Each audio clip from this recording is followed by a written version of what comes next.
नमस्कारम दोस्तों। तो चलिए ओशो के द्वारा दिए गए अज्ञात की ओर सत्संग को सुनते हैं।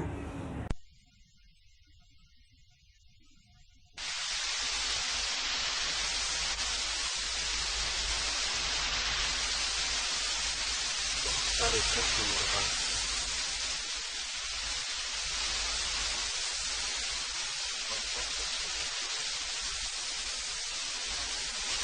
सभी के संबंध में चर्चा करूं, ऐसी मेरा मन है। लेकिन सबके संबंध में चर्चा नहीं कर सकती, लेकिन फिर जो बहुत प्रतिनिधि प्रश्न है जिनके आधार पर नहीं चर्चा हो पाएंगे, उनको भी आप समझ सकेंगे कि मेरा क्या उत्तर होता, उनकी मैं बात करूंगा।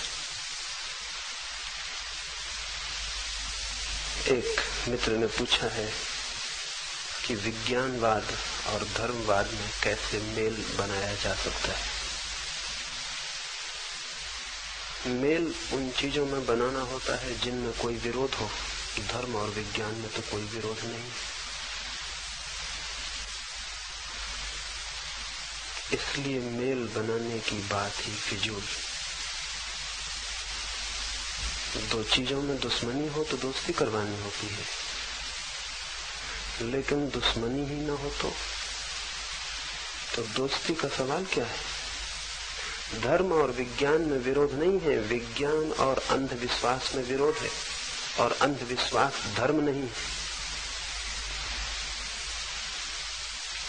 अंधविश्वास को ही चूंकि हम धर्म समझते रहे हैं, इसलिए कठिनाई खड़ी हो गई।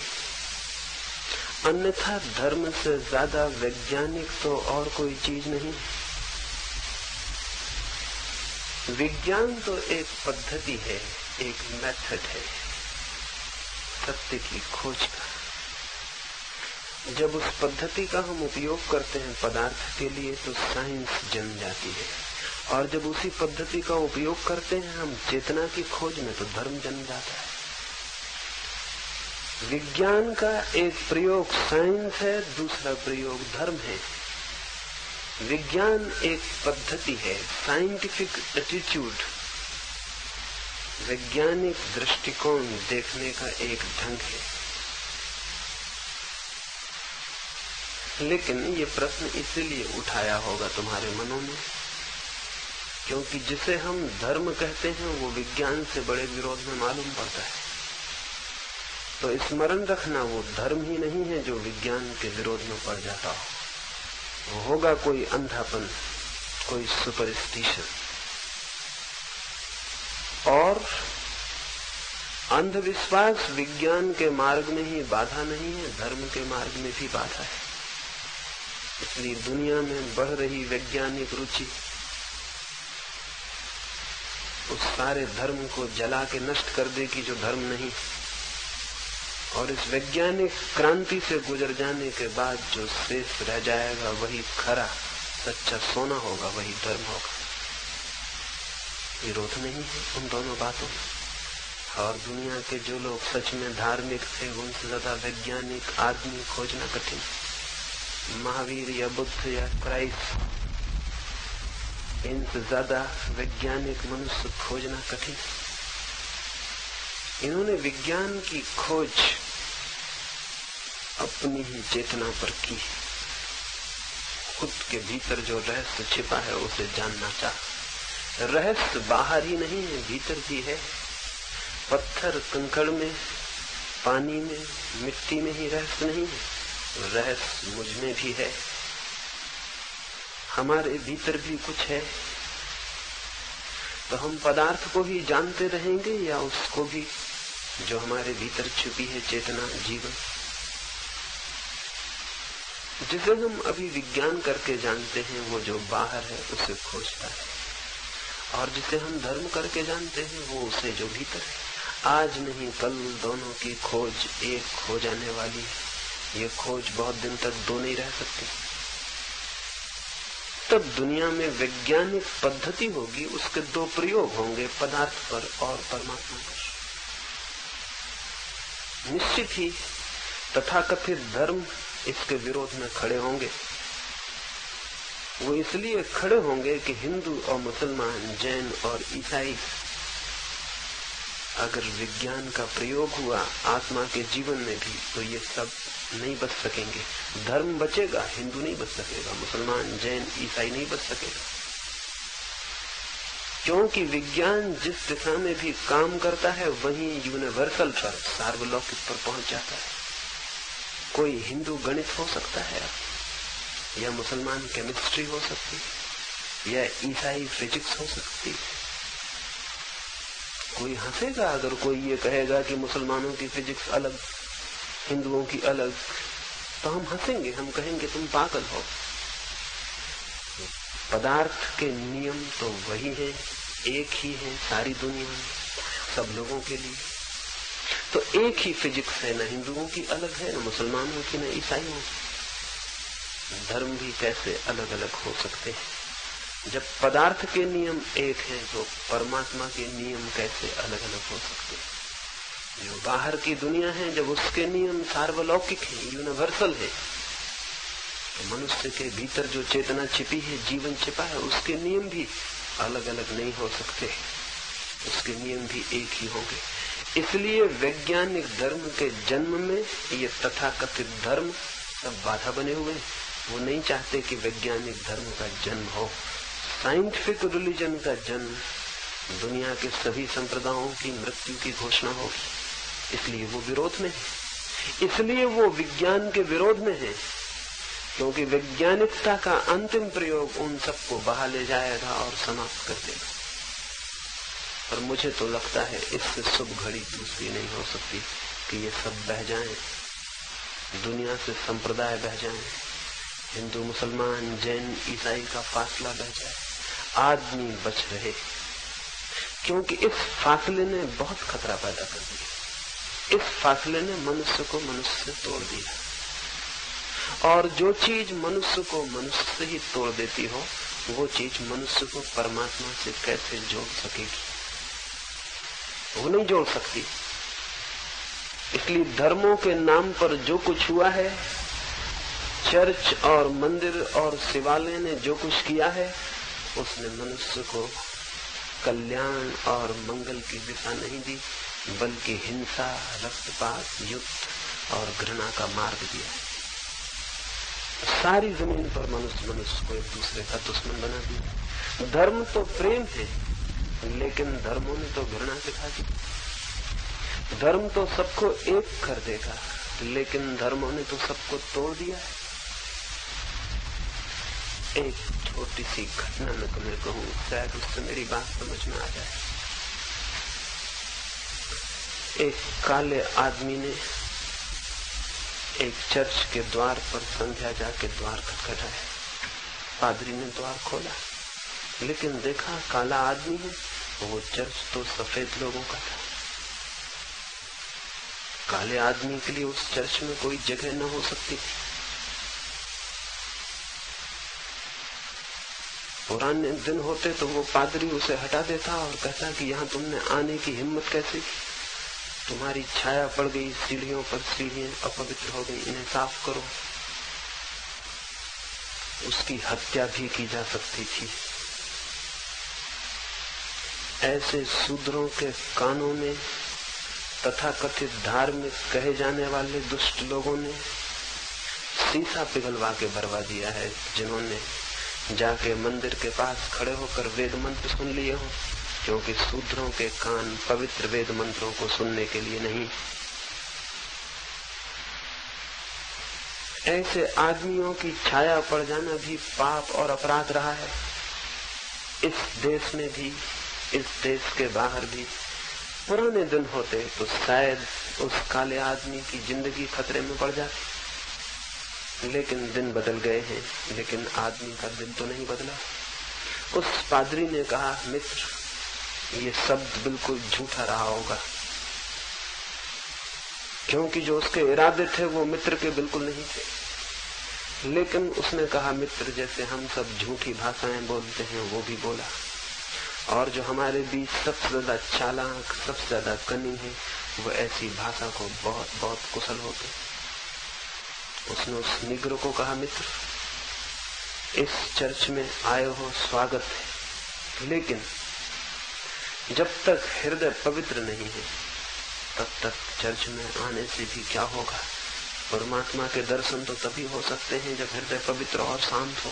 तो जाओ, पहले हृदय को करो पवित्र और फिर आना। निग्रो वापस लौट गया। उस पुरोहित ने मन में सोचा होगा, न होगा कभी मन पवित्र और न ये आएगा, इसके आने की कोई संभावना नहीं। दिन आए और गए, माह आए और गए, और वर्ष पूरा होने को आ गया। एक दिन चर्च के पास से निकलता दिखाई पड़ा वही निग्रो, वही काला आदमी। वो पुरोहित हैरानी में पड़ा कि कहीं वो चर्च में तो नहीं आना चाह रहा है, लेकिन नहीं, उसने तो चर्च की तरफ आंख भी उठा के न देखा और वो चला गया अपनी राह। पुरोहित देखता रहा। हैरानी हुई उसे देखकर। उस आदमी में तो कोई बड़ी चीज जैसे बदल गई थी। उसके आसपास जैसे शांति का एक मंडल चल रहा, जैसे उसकी आंखों में कोई नई ज्योति, कोई नई लहर आ गई थी, कोई नई खबर। जैसे वो कुछ दूसरा आदमी हो गया था, एकदम शांत और मौन। उसकी काली चमड़ी से भी जैसे कोई चमक पैदा हो गई थी, कोई पवित्रता उससे झलकने लगी थी। उसके उठते कदमों में भी जैसे कोई अलग ही बात थी। वो चर्च का पादरी दौड़ा और उसे रोका और कहा, महानुभाव, आप फिर दोबारा आए नहीं? वो निग्रो हंसने लगा। उसने कहा, मैंने तुम्हारी बात मानकर मन को शांत और पवित्र करने की साधना की, और एक दिन रात जब मैं प्रार्थना करके सो गया और मेरा हृदय एकदम मौन था, तो रात मैंने सपने में देखा कि परमात्मा आए और मुझसे पूछते हैं कि तू क्यों इतनी प्रार्थनाएं कर रहा है, क्यों इतनी साधना कर रहा है, क्या चाहता है? तो मैंने कहा, मैं उस चर्च में जाना चाहता हूं जो हमारे गांव में। तो वो परमात्मा हंसने लगा और उसने कहा, तू पागल, तू उस चर्च में कभी न जा सकेगा, क्योंकि मैं खुद 10 साल से वहां जाने की कोशिश कर रहा हूं। वो पादरी मुझे घुसने नहीं देता, वो पादरी मुझे भीतर नहीं आने देता। तो जब मैं ही नहीं घुस पा रहा हूं, जिसका कि कहता है वो पादरी ये मंदिर है, वही नहीं घुस पा रहा है, मंदिर का मालिक बाहर, तो तू कैसे घुस सकेगा? तेरी क्या हैसियत? ये वरदान न मांग, कुछ और मांगना हो मांग ले। जब मैं ही नहीं घुस पाता हूं तो मैं तुझे कैसे वरदान दूं कि तू जा सकेगा? इसलिए उसने कहा, फिर मैंने आने की हिम्मत न की। जब परमात्मा भी अपने पुरोहित से डरता है तो मेरी क्या सामर्थ्य? मैं आपसे कहता हूं, 10 साल की बात होती तो हम किसी तरह सह भी लेते। ये 10 साल की बात नहीं है, ये हजारों साल की बात। आज तक परमात्मा किसी पुरोहित के मंदिर में प्रवेश नहीं पा सका है, न कभी आगे भी पा सकेगा। पुरोहित और परमात्मा दोस्त नहीं है। पुरोहित शोषण कर रहा है, परमात्मा का दोस्त कैसे हो सकता है? पुरोहित दुकान चला रहा है, परमात्मा की दोस्त कैसे हो सकता है? पुरोहित बेच रहा है परमात्मा को, दोस्त कैसे हो सकता है? और चूंकि हर एक पुरोहित दुकान चला रहा है, इसलिए 2 पुरोहितों में भी दोस्ती नहीं हो सकती, 2 दुकानदारों में दोस्ती हो सकती जो एक ही धंधा करते हो। प्रतिस्पर्धा हो सकती है, दोस्ती कहाँ? दुश्मनी हो सकती है, गला काट प्रतियोगिता हो सकती, दोस्ती नहीं हो सकती। इसलिए हिंदू और मुसलमान में झगड़ा है। ये धर्मों का झगड़ा नहीं, ये हिंदू और मुसलमान पुरोहित का झगड़ा है। ये परमात्मा का झगड़ा नहीं, ये परमात्मा के नाम पर बनी हुई दुकानों का झगड़ा है। और इन दुकानों ने हजारों साल में हजारों तरह के अंधविश्वास प्रचलित किए हैं और आदमी की आंख बंद करने की कोशिश की है, क्योंकि जब लोगों की आंखें खुल जाएंगी उनका शोषण धर्म के नाम पर नहीं हो सकेगा। और आई हुई विज्ञान की रोशनी ने इन सारे पुरोहितों को बड़ी घबराहट पैदा कर दी। वो बहुत बेचैन हो गए और वो कह रहे हैं कि धर्म और विज्ञान में दुश्मनी है, धर्म बात अलग है, विज्ञान बात अलग है। वो तो पूरी कोशिश उन्होंने ये की है कि विज्ञान विकसित न हो पाए। गैलीलियो से लेके आज तक धर्म का पुरोहित हर कोशिश कर रहा है कि विज्ञान विकसित ना हो पाए, क्योंकि विज्ञान का हर बढ़ता हुआ कदम अंधविश्वास की मौत लाता है। लेकिन इससे धर्म को भयभीत होने का कोई भी कारण नहीं है। धर्म तो है सत्य, विज्ञान की हर जीत सत्य की जीत है। धर्म को उससे कोई नुकसान पहुंचने वाला नहीं। धर्मों को नुकसान पहुंचेगा, धर्म को नहीं। तो मैं निवेदन करूं, धर्म और विज्ञान के बीच मेल खोजने की भूल मत करना। अगर मेल करने की कोशिश की तो वो मेल धर्मों और विज्ञान के बीच होगा, जो कभी नहीं हो सकता। लेकिन धर्म और विज्ञान के बीच तो सदा से मेल है। वो तो एक ही सत्य के दो पहलू हैं। इसलिए उस संबंध में मैं नहीं बता सकता कि कैसे मेल हो सकता है, क्योंकि मुझे आज तक यही समझ में नहीं आ पाया कि कोई झगड़ा हुआ। एक छोटी सी घटना और दूसरे प्रश्न को मैं लूंगा। हेनरी थारो मरण शैया पर पड़ा हुआ था। कभी किसी ने उसे चर्च जाते नहीं देखा। कोई भला आदमी कभी नहीं जाता, भला आदमी था। कभी किसी ने उसे प्रार्थना करते नहीं देखा।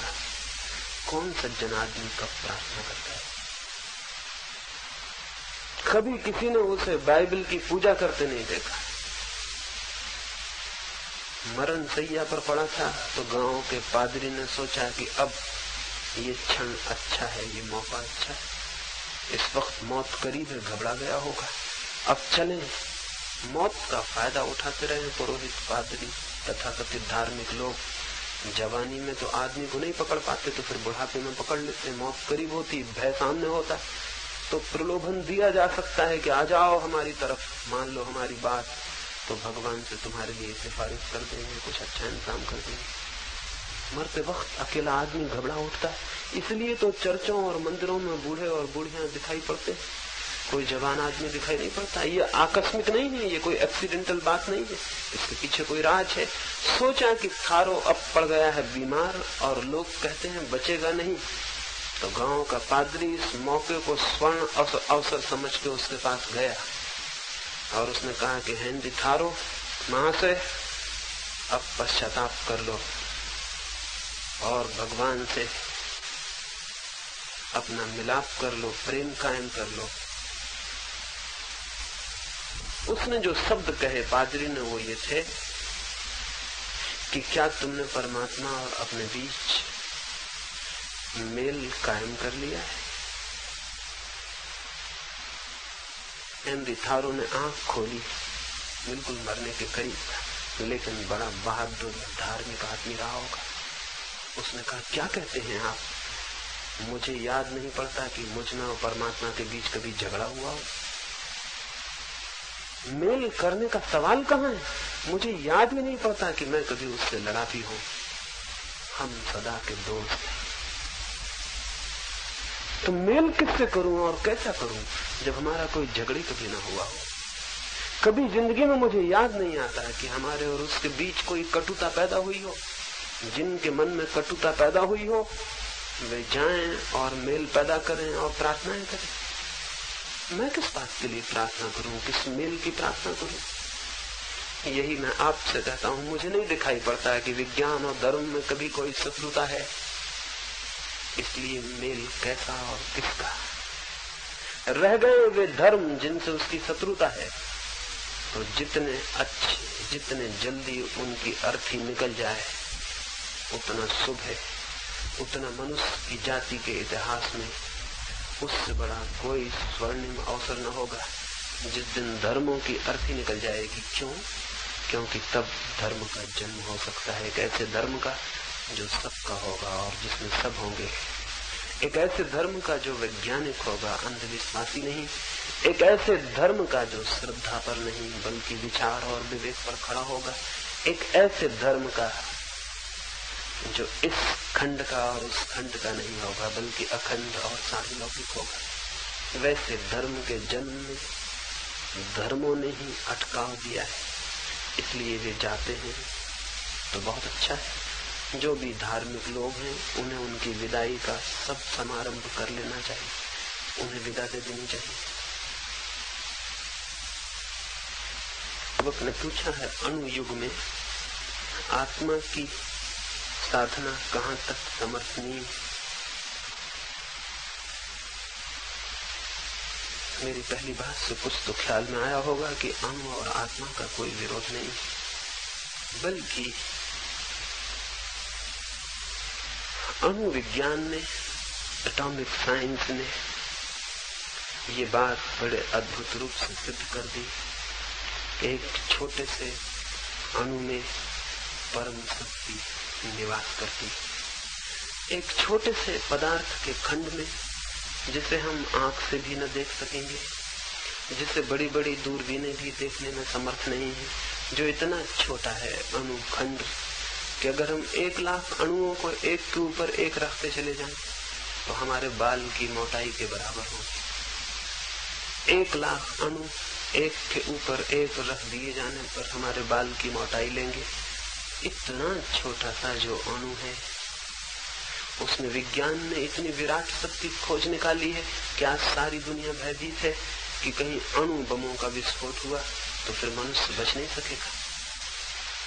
इसका क्या अर्थ है? इससे किस बात की सूचना मिलती? इससे इस बात की सूचना मिलती है कि छोटे को छोटा मत समझ लेना। कोई छोटा छोटा नहीं, क्षुद्रतम में विराटतम छिपा हुआ है। जो क्षुद्रतम है उसमें विराट शक्ति का निवास। क्षुद्र कुछ भी नहीं है, सभी कुछ विराट। इससे ये खबर मिलती है, और इससे ये भी खबर मिलती है कि जब पदार्थ के एक अणु में इतनी ताकत है तो चेतना के एक अणु में कितनी शक्ति न हो सकेगी। आत्मा चेतना का अणु है। जैसे पदार्थ को हमने खोजते खोजते आखिरी जगह जाके अणु को पकड़ लिया है, वैसे ही जिन लोगों ने चेतना की खोज की है, खोज करते करते उन्होंने अंततः जाके आत्मा के अणु को पकड़ लिया। आत्मा इकाई है चैतन्य की और अणु इकाई है पदार्थ की। विज्ञान अणु पर पहुंचा है, धर्म आत्मा पर। दोनों की खोजें हैं, दोनों की खोजें बड़ी वैज्ञानिक है। और ऐसी दुनिया में जबकि अणु खोज लिया गया है, पूछा है मित्र ने कि आत्मा की साधना की क्या सार्थकता है, क्या समर्थता, क्या उसका समर्थन किया जा सकता है। अणु तक जब तक मनुष्य नहीं पहुंचा था तब तक अगर आत्मा को ना भी जानता तो चल सकता था। अब नहीं चल सकेगा, क्योंकि पदार्थ की शक्ति जिस मनुष्य के हाथों में आ गई वो विराट, और अपने भीतर जो कुछ भी न जानता हो और अज्ञान से भरा हो, अज्ञान के हाथों में इतनी शक्ति खतरनाक ही सिद्ध हो सकती है। और क्या होगा? एक छोटे बच्चे को हम तलवार पकड़ा दें तो क्या होगा? ऐसे ही छोटे से बच्चे को, जो आत्मा की दृष्टि से बिल्कुल बच्चा है, उस आदमी के हाथ में एटम आ गया है, क्या होगा? हिरोशिमा नागासाकी होंगे, युद्ध होंगे, आज नहीं कल सारी दुनिया को डुबाने का आयोजन होगा। मनुष्य के हाथ में उतनी ही शक्ति शुभ है जितनी उसके भीतर शांति हो। भीतर शांति ना हो, बाहर शक्ति हो तो बहुत खतरनाक है ये मेल। और भीतर शांति पैदा होती है उसी मात्रा में जिस मात्रा में मनुष्य चेतना से परिचित होता है। बाहर शक्ति उपलब्ध होती है उसी मात्रा में जितना मनुष्य पदार्थ के अंतिम से अंतिम खंड को समझ पाता है। और भीतर शक्ति उपलब्ध होती है, शांति उपलब्ध होती है उसी मात्रा में जितना वो स्वयं की अंतिम से अंतिम गहरी से गहरी अवस्था को समझ पाता है।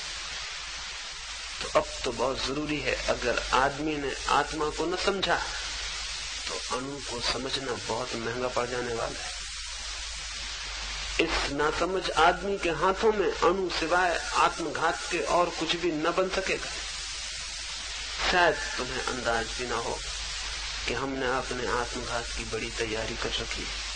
50,000 उद्जन बम हमने बना रखे। ये उद्जन बम बहुत ज्यादा है। एक जमीन बहुत छोटी है, इस तरह की 7 जमीनों को बिल्कुल नष्ट कर देने के लिए काफी। आदमी की संख्या तो बहुत थोड़ी है, अभी कोई 3-3.5 अरब। इससे 7 गुने आदमी हो तो उन सबको मारने का हमने इंतजाम कर रखा है। अगर आदमी के भीतर कोई शांति का सुराग नहीं खोजा जा सका तो क्या होगा? ये सारी तैयारी का क्या होगा? एक राजनीतिज्ञ पागल हो जाए, और मजे की बात यह है कि बिना पागल हुए कोई राजनीतिज्ञ कभी होते ही नहीं। और अगर एक राजनीतिज्ञ पागल हो जाए तो सारी दुनिया के विनाश की ताकत उसके हाथ में है। और राजनीतिज्ञ को हम भली भांति जानते हैं कि ये किस तरह का आदमी होता है। दुनिया अच्छी होगी तो इस तरह के आदमी का हम चिकित्सालय में इलाज करवाएंगे, लेकिन अभी हम उसको मुख्यमंत्री बनाते, प्रधानमंत्री बनाते। हमारे बीच जो आज सबसे रुग्ण मस्तिष्क का आदमी है, उसके हाथ में सबसे ज्यादा ताकत है, और उस ताकत के पास विज्ञान ने अणु की शक्ति दे दी है। अब क्या होगा? अमेरिका का एक राजनीतिक गुस्से में आ जाए, रूस का एक राजनीतिक गुस्से में आ जाए, क्या होगा? उसका गुस्सा सारी दुनिया की मौत बन सकता है। उसके हाथ में अपरिसीम ताकत मिल गई। इस ताकत के विरोध में सारे जगत में आत्मिक शक्ति का आविर्भाव होना चाहिए, नहीं तो मनुष्य के जीवन के दिन बहुत इने गिने हैं। ये जिंदगी बहुत दिन चलने वाली नहीं। तैयारी हमारी पूरी हो गई है, विस्फोट किसी भी दिन हो सकता है। इसलिए ये मत पूछो कि अणुयुग में आत्मा की साधना की क्या सार्थकता। पुराने दिनों में आत्मा न भी साधी दाती तो चल जाता, लकड़ी वगैरह से लड़ाई करनी पड़ती थी, तीर भाले चलाने पड़ते थे, कुछ बड़ा खतरा नहीं था। हिंसा बहुत सीमित थी। अशांत आदमी के पास बहुत बड़ी ताकत नहीं थी, लेकिन आज तो बहुत बड़ी ताकत है। और आदमी बिल्कुल अशांत है। यह आदमी शांत होना चाहिए। इसका शांत हो जाना एकदम अपरिहार्य हो उठा है। एक क्षण भी इसे खोना खतरनाक है। इसलिए दुनिया में जो भी विचारशील है, उन्हें ये समझना होगा कि आत्मा की दिशा में जितना काम हो सके और जितनी तीव्रता से हो सके, और जितने लोगों के भीतर आत्मा की प्यास को, खोज को, गहराई को जगाया जा सके, और जितनी तीव्रता से जगाया जा सके, क्योंकि कोई हिसाब नहीं है कि क्षण हमारे हाथ में कितने हो, उसी मात्रा में मनुष्य का भविष्य सुरक्षित हो सकता है। अणु की शक्ति खड़ी हो गई, आत्मा की शक्ति को भी खड़ा करना जरूरी है, और ये बिना आत्मा की तरफ साधना किए नहीं होगा। इसलिए बहुत बहुत जरूरी है। आज से ज्यादा जरूरी ये बात कभी भी नहीं थी, और शायद आगे भी कभी भी न हो। ये क्षण शायद मनुष्य के जीवन में सबसे बड़े संकट के, सबसे बड़ी क्राइसिस के दिन। इसी वक्त अगर हम आत्मिक शक्ति को भी जगा सके तो अणु की शक्ति विनाश न बन के सृजन बन सकती है। उससे बहुत बड़ा सृजन हो सकता है। शायद दुनिया में किसी आदमी के भूखे रहने की अब कोई जरूरत नहीं, और न किसी आदमी को घातक बीमार होने की जरूरत है, और शायद इतने जल्दी मरने की भी किसी को कोई जरूरत नहीं है। अगर अणु की शक्ति का हम सृजनात्मक क्रिएटिव उपयोग कर सकें तो ये जमीन वो स्वर्ग बन सकती है जिसकी कहानियां पुराणों में है। ये जमीन वो स्वर्ग बन सकती है। इतनी बड़ी शक्ति हमारे हाथ में आ गई है, लेकिन अगर मन हमारा बेचैन और अशांत रहा तो इसका हम एक ही उपयोग कर सकेंगे, और वो ये कि इसी में हम जल जाएं और नष्ट हो जाएं। जो ताकत सौभाग्य बन सकती थी वही हमारा दुर्भाग्य बन जाएगी। जो शक्ति हमारे लिए वरदान सिद्ध होती वही अभिशाप हो सकती है। इसलिए बहुत बहुत जरूरत है कि आत्मा की खोज उस दिशा में साधना हो और उसे पाया जाए, और बहुत लोगों के भीतर वो भी मिल सके। युवक ने पूछा है, आपकी बातें ठीक मालूम पड़ती हैं, लेकिन उनसे तो क्रांति हो जाएगी, उससे तो विद्रोह पैदा हो जाएगा। उससे तो अराजकता पैदा हो सकती है।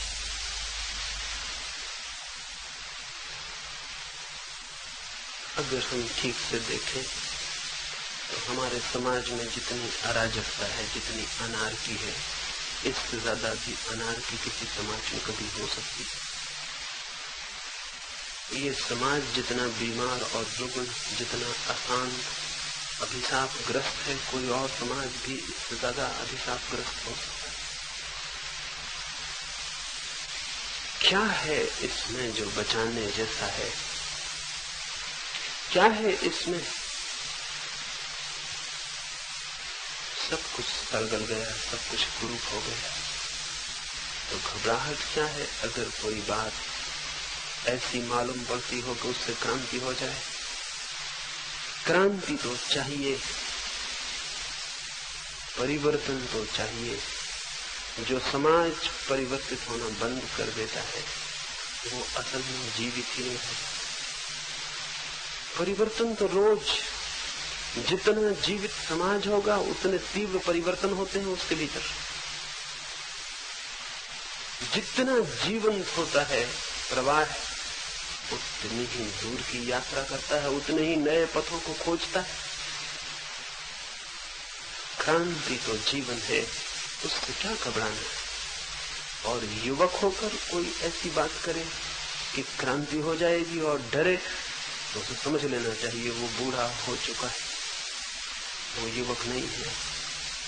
एक बूढ़ा आदमी भयभीत हो सकता है, लेकिन जरूरी नहीं होता कि कोई शरीर से बूढ़ा हो गया हो तो बूढ़ा ही हो गया। मैं एक गांव में अभी था, उस गांव के एक धनपति ने मुझे फोन किया और कहा मैं अपनी माँ को भी लाना चाहता हूँ आपको सुनने, लेकिन उसकी उम्र 90 वर्ष और पिछले 40 वर्षों से वो 24 घंटे माला जपती रहती है। मुझे डर लग रहा है कि कहीं आपकी बातों से उसे चोट न पहुंच जाए और इस उम्र में कहीं उसके मन को बेचैनी न पैदा हो जाए, तो मैं लाऊं या न लाऊं। मैंने उनसे कहा अगर तुम्हारी माँ जवान होती तो मैं कहता ना भी लाओ तो कोई हर्जा नहीं, अभी वक्त है, लेकिन तुम्हारी माँ के आगे कोई वक्त नहीं है, इसलिए तुम जल्दी ले आओ, क्योंकि कुछ हो सकता हो तो हो जाना चाहिए। वो अपनी माँ को डरते हुए लेके आए। सभा के बाद मुझे मिले और कहने लगे मैं बहुत हैरान। सभा से उठने के बाद उन्होंने अपनी माँ को पूछा होगा कैसा लगा। उनकी माँ ने कहा 40 साल से मैं माला जपती थी, माला हमेशा हाथ में रखती थी। उन्होंने कहा माला जपने से कुछ भी नहीं होगा, मेरा अनुभव भी कहता है कि कुछ भी नहीं होता। तो मैं माला वहीं छोड़ आई हूँ उसी सभा में, उसको वापस नहीं लाई हूँ अपने साथ। वो बात खत्म हो गई। मैंने उनके लड़के को कहा तुम बूढ़े हो, तुम्हारी माँ जवान, 90 साल की उम्र में वो माला छोड़ आई उसी भवन में। और उसने कहा कि उन्होंने कहा माला जपने से कुछ न होगा, ये बात ठीक है, 50 साल का मेरा अनुभव भी कहता है कि कुछ भी नहीं हुआ, मैंने 50 साल जप के देख ली, ये बात ठीक है, बात खत्म हो गई, मैं माला वहीं छोड़ आई। इस स्थिति को कोई बूढ़ा कह सकता, लेकिन जवान आदमी जब विद्रोह और क्रांति से डरे तो उसे कोई जवान कहे। जवानी का मतलब क्या है? जवानी का मतलब है जिसका हृदय अभी परिवर्तन के लिए तैयार है, जो नए की खोज में निकल सकता है, जो नई की खोज का साहस कर सकता है, वो जवान। जो नए से भयभीत होता है और पुराने से चिपट जाता है वो बूढ़ा हो गया, मन से बूढ़ा हो गया। हिंदुस्तान में जवान बहुत दिनों से पैदा होने बंद हो गए, यहाँ बूढ़े आदमी पैदा होते, जवान पैदा नहीं होता। हमारी सारी भाषा बूढ़ी हो गई। मेरा मतलब समझिए, बुढ़ापे। क्रांति से क्या घबराना, क्रांति तो होनी चाहिए, जरूर होनी चाहिए, क्योंकि क्रांति तो जिंदगी को रोज नया नया करने की प्रक्रिया का नाम है। रोज नई नई जिंदगी होती जानी चाहिए, ठहर नहीं जाना चाहिए जीवन का प्रवाह। एक तालाब होता है तो उसमें प्रवाह रुक गया होता है, एक नदी होती है उसमें प्रवाह खुला और मुक्त होता है। नदी बड़ी क्रांतिकारी है, वो नए नए रास्ते खोजती रहती है अनजान सागर की तरफ। उसकी यात्रा चलती जाती। तालाब शायद डर गया है, तालाब शायद बूढ़ी हो गई, नदी वो घबरा गया है, उसने अपने को बंद कर लिया है एक जगह। वो डरता है आगे जाने से, परिवर्तन करना पड़ेगा, न मालूम किन रास्तों पे चलना पड़े, न मालूम सुख हो कि दुख हो, यही ठीक है, जहां है वही ठीक है।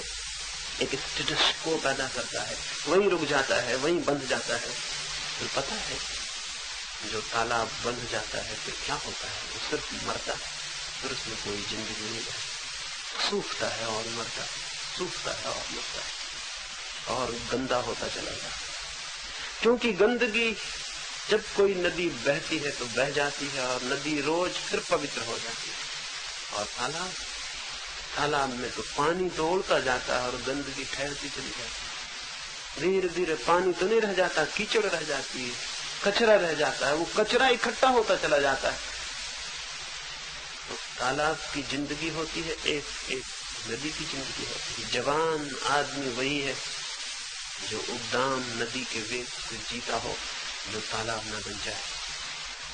और पूरा समाज जब नदी के वेग से जीता है तो पूरा समाज जिंदा होता है, और जब पूरा समाज ही डबरे की तरह हो जाता है तो मर जाता है। कई कौमों ने अपने आप को डबरा बना लिया है और वे बड़ी गौरवान्वित भी समझती हैं अपने को कि देखो हम कहीं बहते नहीं, हम कहीं जाते नहीं, हम तो जहां के तहां। हमारी सभ्यता, हमारी संस्कृति बड़ी महान है, इसको कहीं जाना नहीं पड़ता, जहां के तहां ठहरी रहती। लोग आते हैं और चले जाते हैं, लेकिन हम वहीं के वहीं। ये कोई गौरव की बात, ये कोई सम्मान की बात, ये तो इस बात की खबर है कि हमने जीना छोड़ दिया। वो जो डायनेमिक, वो जो परिवर्तनशील गत्यात्मक जीवन होना चाहिए वो जा चुका है। निरंतर निरंतर गत्यात्मक होना चाहिए। युवक को सोचना चाहिए विद्रोह की भाषा में। लेकिन विद्रोह का क्या मतलब? विद्रोह का क्या ये मतलब है कि मकानों को जला दो, बसों में आग लगा दो, स्कूल के कांच फोड़ दो, शिक्षक का जीना हराम कर दो? ये विद्रोह का मतलब? अगर यही विद्रोह का मतलब है वो तो बात दूसरी, लेकिन ये विद्रोह का मतलब नहीं। ये तो मूर्खता का मतलब हो सकता है विद्रोह का। विद्रोह तो बड़ी गहरी चीज है। विद्रोह तो मूल्यों को बदलने की बात है, वैल्यूज को बदलने की बात है। विद्रोह किसी बस पर पत्थर फेंकने का नाम नहीं, और न कहीं हड़ताल कर देने का नाम, और न जो हम चारों तरफ देख रहे हैं विद्रोह, वो विद्रोह नहीं है। विद्रोह तो है जीवन जहां जहां जकड़ गया हो, जिन जिन मूल्यों ने जीवन को पकड़ लिया हो और उसकी गति को अवरुद्ध कर दिया हो, उन मूल्यों को बदल देना। हजार हजार जकड़ने हमारे ऊपर है, सारी मनुष्य जाति के ऊपर है, उनको तोड़ना है, वहां विद्रोह करना है। लेकिन हमारे समाज के अगुआ बहुत होशियार, वो विद्रोह न हो सके, असली विद्रोह न हो सके, इसलिए वो जवान को अत्यंत सुंदर विद्रोह करना सिखा देते। वो कहते पत्थर फेंको बस पर, जैसे बस पर पत्थर फेंकने और मकान में आग लगा देने से कोई क्रांति होने वाली। बल्कि सच ये है कि अगर लड़के यही करते रहे और उनकी ताकत इसी में लग गई तो क्रांति कभी ना हो पाएगी। और ये बहुत जो होशियार है हमारे समाज में शोषण करने वाले, उनके पक्ष में, उनके हित में, ऐसे वो ऊपर से चिंता जाहिर करते हैं कि बहुत बुरा हो रहा है, लेकिन मन से वो ऐसे पसंद करते हैं कि ये होता रहे, युवक की ताकत इस बेवकूफी में लगी रहे, तो जिंदगी जैसी डबरे में बंद है वहीं बंद रही आएगी। वो चाहते हैं दिल से बहुत भीतर कि यही नासमझियां युवक करता रहे तो असली क्रांति कभी नहीं कर पाएगा।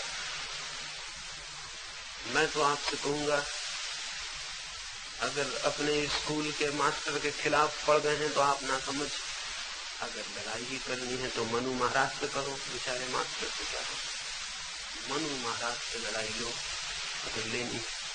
मूल्य 3000 साल पहले जहां मनु छोड़ गए हैं वहीं रुक गए, वहां से उन्हें आगे बढ़ाना, वहां टक्कर, वहां लड़ाई। मुल्क को जिन्होंने गलत मूल्य दे दिए हैं उनसे लड़ाई है, उनसे टक्कर। और वो लोगों से नहीं है, वो मूल्यों से है, वैल्यूज से है, जिनमें पकड़ लेती है। अब हिंदुस्तान में आज भी शूद्र है, ये बड़ी आश्चर्य की बात। ये होना चाहिए क्या? आज भी हिंदुस्तान में अजीब अजीब बातें हैं जिनकी की कल्पना करने में भी हंसी आती। छोटे छोटे तुच्छी बातों पर विरोध, मराठी और गुजराती का विरोध है, हिंदी और गैर हिंदी वाले का विरोध, हिंदू और मुसलमान का विरोध। आने वाले बच्चे हंसेंगे हम पर। कैसे लोग थे, कैसे नाम थे, क्या बेवकूफियां करते थे, कैसी तुच्छी बातों पर लड़ते थे, आग लगाते थे, हत्या करते थे, हड़ताल करते थे। हैरान होंगे आने वाले बच्चे के कैसे लोग थे।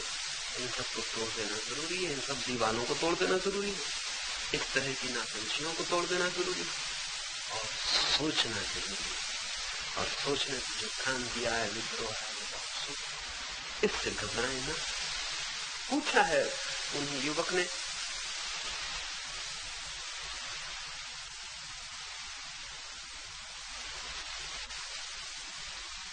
ऐसा जो विद्रोह है, ऐसी जो क्रांति है, ऐसा जो इनकलाब, परिवर्तन,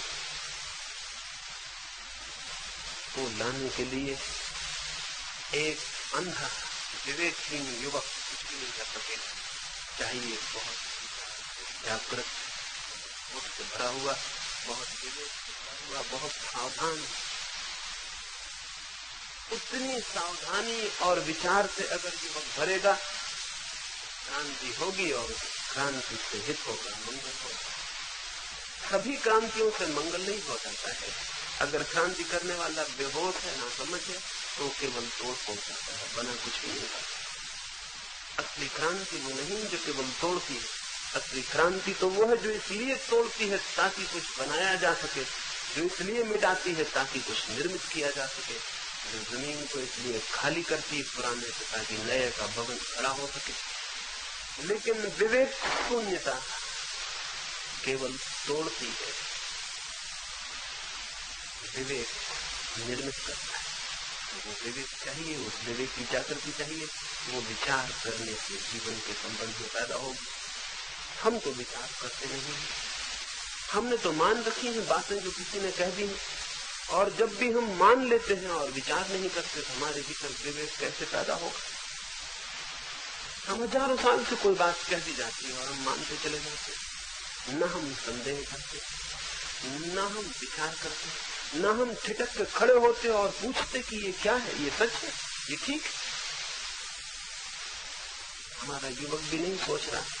एक डॉक्टर के साथ मैं उनके घर से निकला, किसी मरीज को दिखाने ले जा रहा, एक बिल्ली रास्ता काटी, डॉक्टर मुझसे बोले ठहर जाए।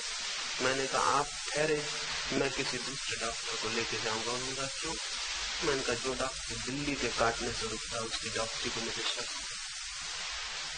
ये आदमी डॉक्टर होने के लायक नहीं, इसके मन में कोई वैज्ञानिकता नहीं। बिल्ली के काटने से रास्ता और एक डॉक्टर रुकेगा,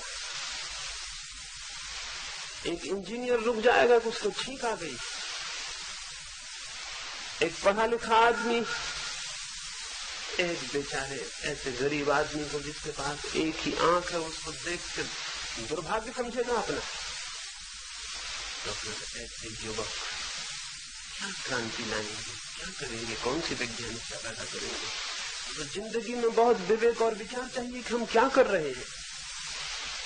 निरंतर अपने से पूछना चाहिए, निरंतर प्रश्न खड़े करने चाहिए, निरंतर संदेह करना चाहिए, सतत खोज जारी रखनी चाहिए कि क्या हो रहा है। हमारे मुल्क में तो हमने विचार करना कई हजार साल से बंद कर दिया, हमने वो तकलीफ उठानी बंद कर दी, वो हमने दो चार लोगों पे छोड़ दिया कि भगवान कृष्ण तुम सोचो और गीता दे दो, हम उसी को संभाले रखेंगे, हमें क्यों परेशान करते हो, आपने किताब दे दी, अब हमारा काम है हम इसको पढ़ें, सिर नबाएं, सब गुणगान करें, अब हमें कोई करना नहीं। हे भगवान महावीर, अब तुमने सब सोच लिया, तुम सर्वज्ञ हो, तुमने सब बता दिया, अब हमने से किसी को भी सोचने की जरूरत नहीं, अब हम सोचने को छुट्टी देते।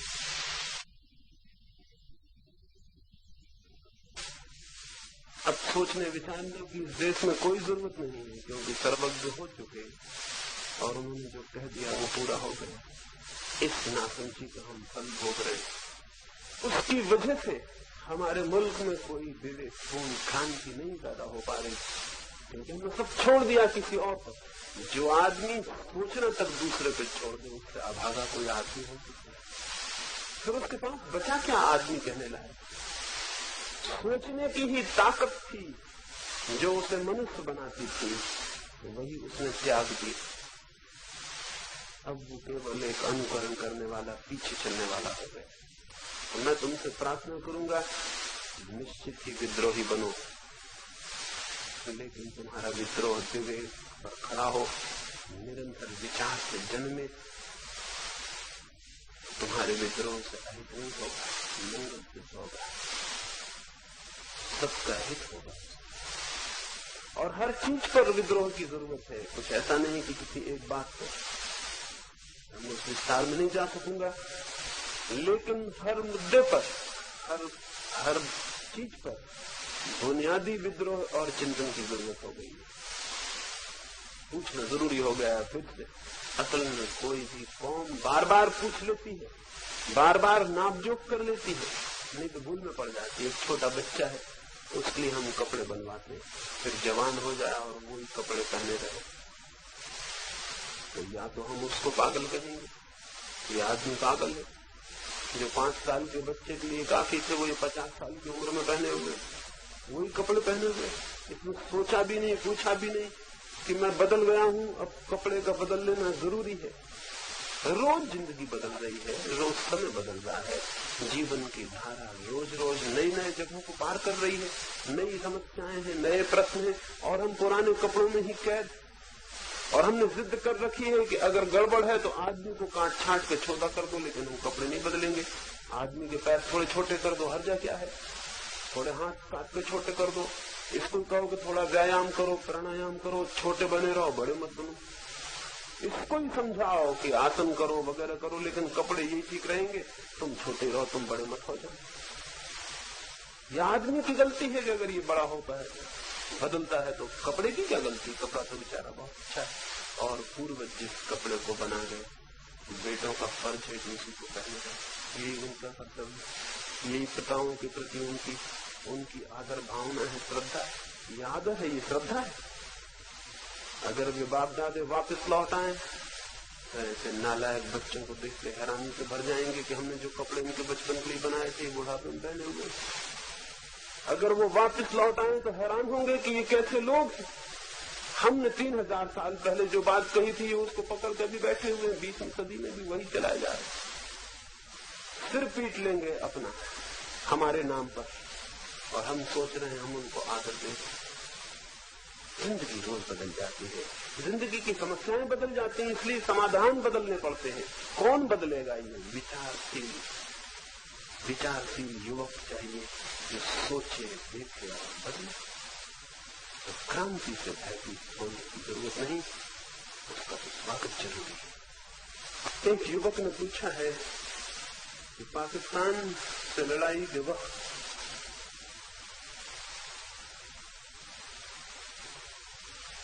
चीन से लड़ाई के वक्त या सीमांत पर जब भी वो उपद्रव होता है, तो हम अपने अहिंसा के सिद्धांत का क्या करें? सिद्धांतों को आग जला के उसमें डाल देना चाहिए।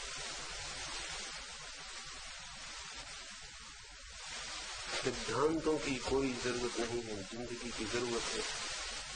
सिद्धांत सब झूठे होते हैं, वक्त पर काम नहीं आते।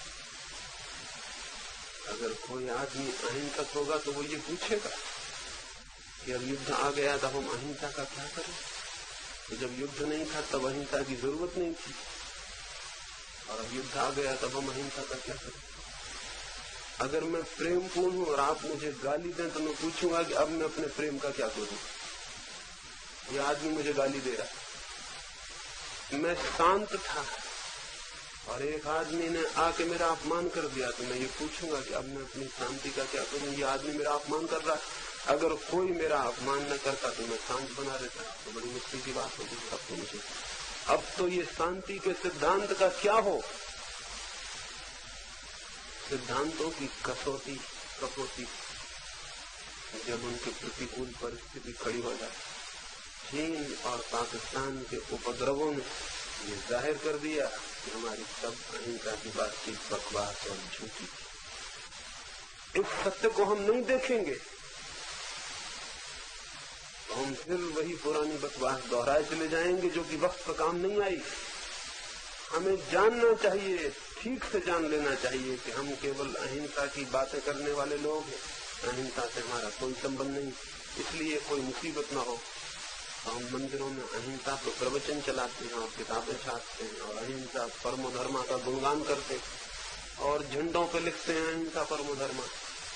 और जब प्रतिकूल परिस्थिति आ जाती तो हम कहते हैं अब तो हमें अहिंसा की रक्षा के लिए तलवार उठानी ही पड़ेगी।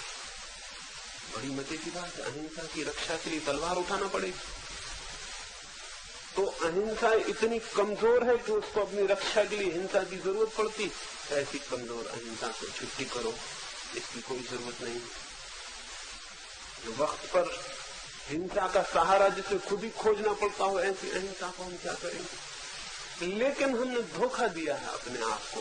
हम कुछ बातें कर करके शोरगुल मचा के ये समझने लगे कि हम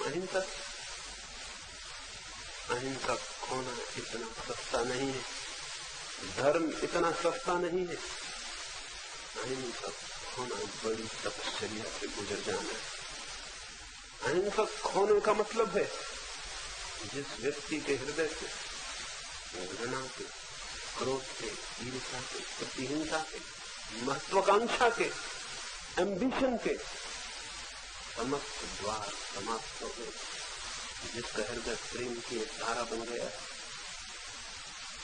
फिर उसके साथ कुछ भी स्थिति खड़ी हो जाए वो मरने को राजी हो जाएगा, लेकिन ये नहीं पूछेगा अहिंसा के सिद्धांत का क्या करें। तो बात ही नहीं है पूछने की। बुद्ध का एक शिष्य था पूत, उसकी दीक्षा पूरी हो गई, उसकी शिक्षा पूरी हो गई। उसने बुद्ध से कहा अब मैं जाऊं और आपने जो प्राणवंत संदेश मेरे हृदय में फूका है मैं उसकी खबर दूर हवाओं तक पहुंचा दूं, दूर किनारों तक जमीन के।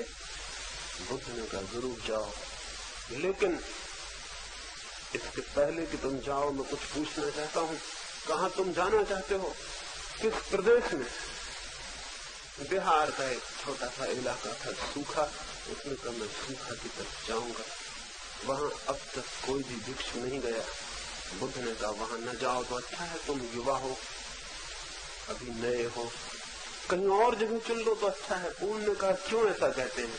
बुद्ध ने कहा वहां के लोग बहुत बुरे, हो सकता है तुम जाओ तो वो गाली गलौज से बुरे भले शब्द कहें तो तुम्हारे मन को क्या होगा? पूर्ण ने कहा ये भी आप मुझसे पूछते हैं?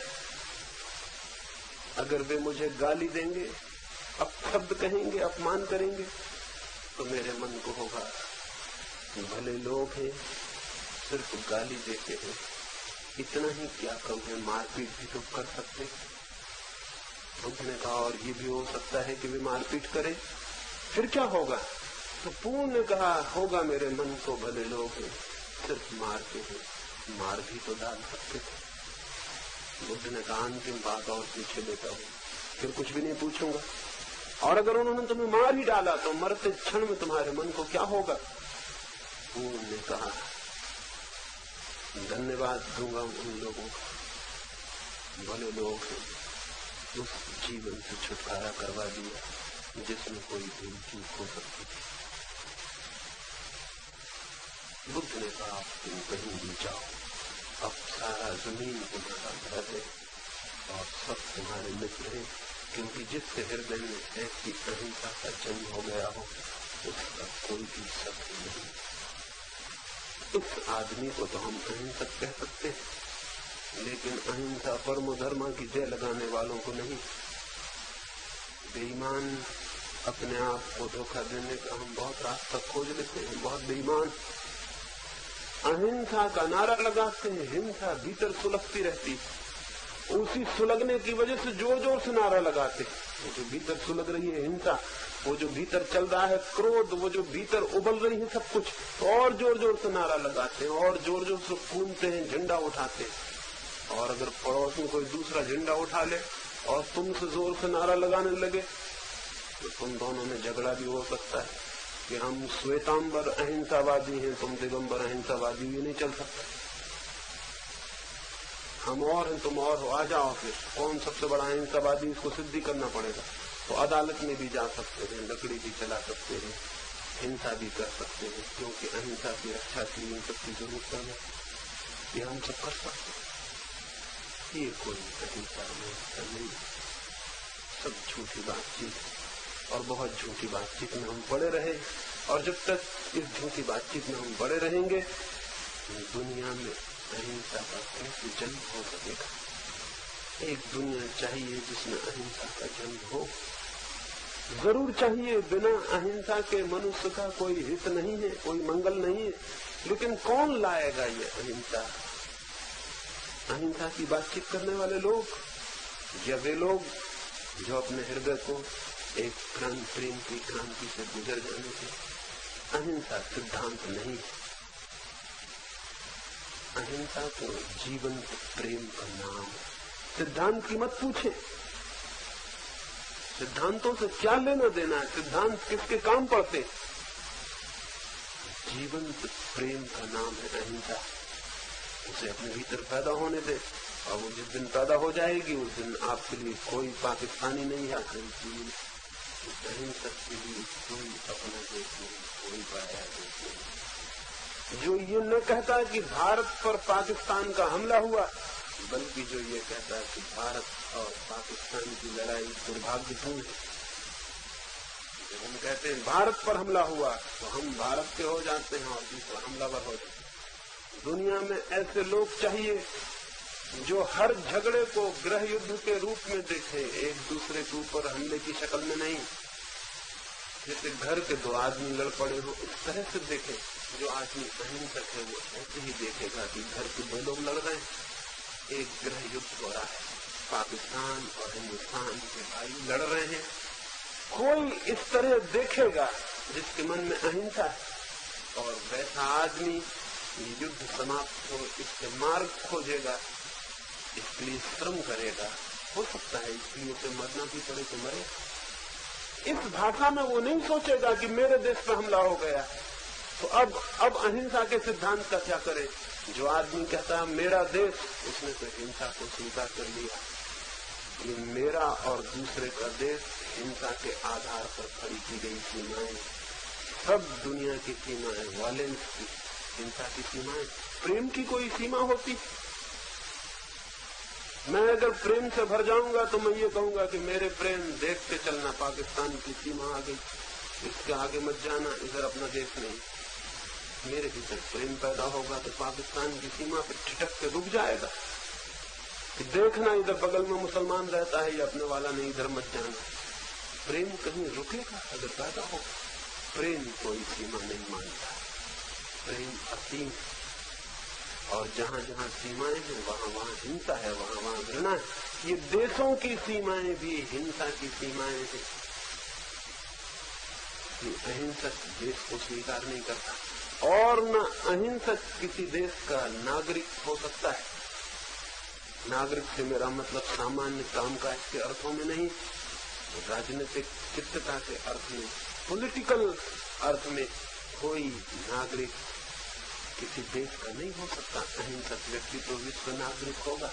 दुनिया में ऐसे लोगों की जरूरत है जो छोटे छोटे देशों की क्षुद्र सीमाओं से अपने को मुक्त करें, छोटे संप्रदायों की सीमाओं से मुक्त करें। तभी शायद एक ऐसी मनुष्यता का जन्म हो सके जहां युद्ध न होते हो, जहां युद्ध समाप्त हो जाए।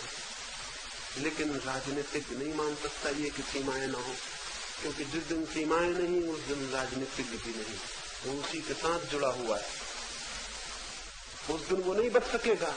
इसलिए राजनीतिक बड़ा मोह रखता है सीमा का, नक्शे बनाता है और सीमाएं बनाता है और लड़ता है और लड़वाता है।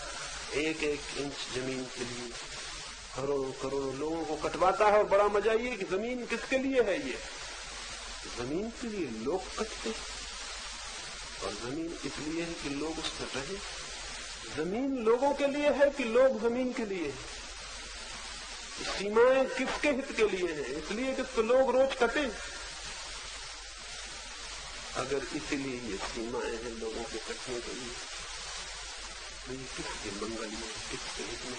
वो दुनिया करीब आ रही है। जो जवान है, जो नई पीढ़ी के लोग हैं, वो उस तरफ देखें और उस पर श्रम करें। एक दुनिया आए जहाँ कोई सीमाएं न हो, क्षुद्र टुकड़े न हो, मनुष्यता इकट्ठी खड़ी हो सके।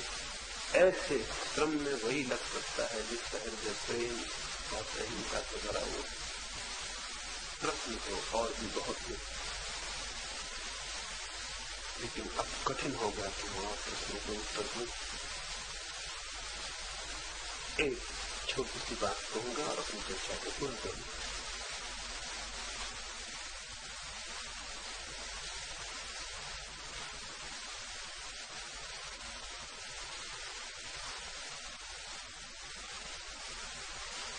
एक युवक ने पूछा है,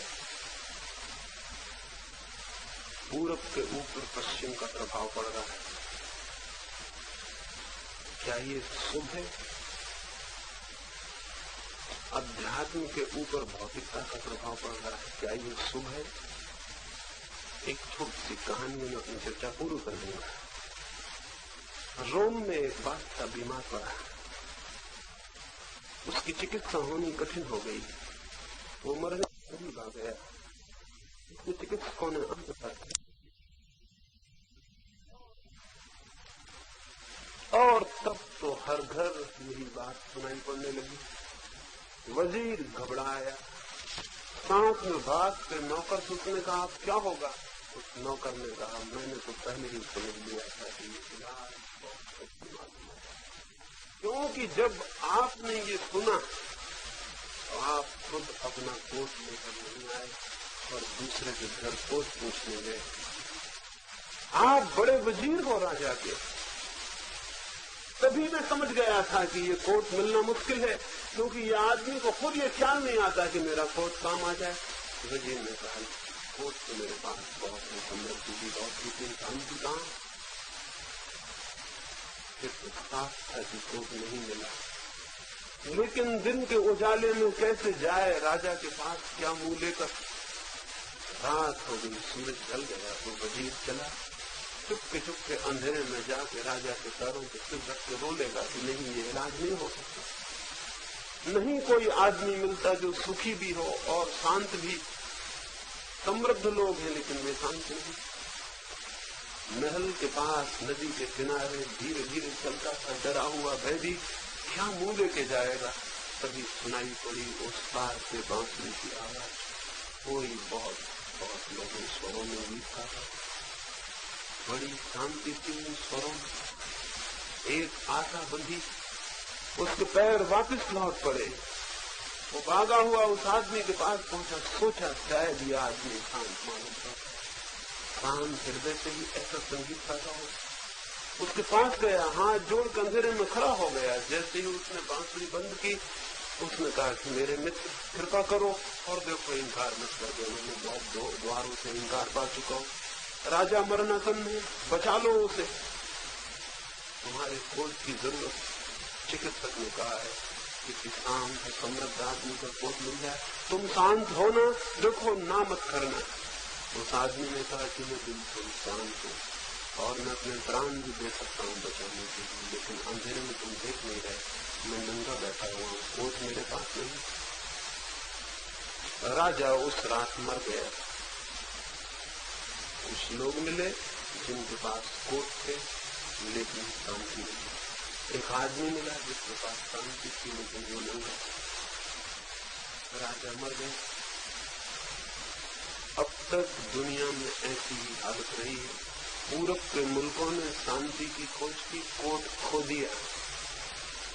पश्चिम के मुल्कों ने कोट के ढेर लगा लिए, शांति खो दी और आदमी मरणासन है। और मैं कहता हूं कि किसी ऐसे आदमी का कोट चाहिए जो शांति भी हो, सुखी भी हो, तो आदमी बच सकेगा, नहीं तो अब आदमी मरेगा। अब ये पूरब पश्चिम के झगड़े मत खड़े करो। ये भौतिक और अध्यात्म का भेद मत खड़ा करो। एक ऐसा आदमी चाहिए जो सुखी भी हो और शांत भी। इसलिए आने वाली दुनिया में पूरब पश्चिम दोनों मिट जाने चाहिए। आने वाली दुनिया में एक संस्कृति पैदा होनी चाहिए, अखंड पूरब पश्चिम की, एक धर्म और विज्ञान की, एक शरीर और आत्मा की, एक सुख और शांति को एक साथ खोजने वाली संस्कृति को जन्म देना है। वही संस्कृति पूर्ण संस्कृति होगी। अब तक की सब संस्कृतियां अधूरी रही हैं और अब बड़ा खतरा हो गया। आदमी बीमार पड़ा है। आदमी, कोई राजा मर जाता कोई हर्जा नहीं था, राजा पैदा होते हैं वापिस। अब आदमी बीमार पड़ा है, पूरी आदमियत बीमार पड़ी है। पूरब पश्चिम अगर न मिल पाए तो ये आदमी नहीं बच सकेगा। अंत में मैं यही कहता हूं, अब तक हमने धर्म को और विज्ञान को अलग तोड़ के देखा, शरीर और आत्मा को अलग तोड़ के देखा। अब ये नहीं चलेगा, इनको जोड़ के देखना पड़ेगा। आदमी अखंड है और पूरे मनुष्य की तृप्ति चाहिए। उसके भीतर शांति होनी चाहिए, उसके बाहर सुख, उसके बाहर समृद्धि होनी चाहिए और भीतर संगीत होना चाहिए। इसमें कोई दोनों में विरोध नहीं है। फिर दोबारा आपके पास कभी आऊंगा तो आपके बहुत प्रश्न कायम रह गए, उनकी चर्चा करूंगा। तब तक और भी प्रश्न पैदा हो जाएंगे। जो छूट गए प्रश्न उनके लिए क्षमा मांगता हूं। जिनके प्रश्न छूट गए हो, मेरी बातों को बड़े प्रेम से सुना, उसके लिए बहुत बहुत धन्यवाद। अंत में सबके भीतर बैठे परमात्मा को प्रणाम करता हूं। मेरे प्रणाम स्वीकार।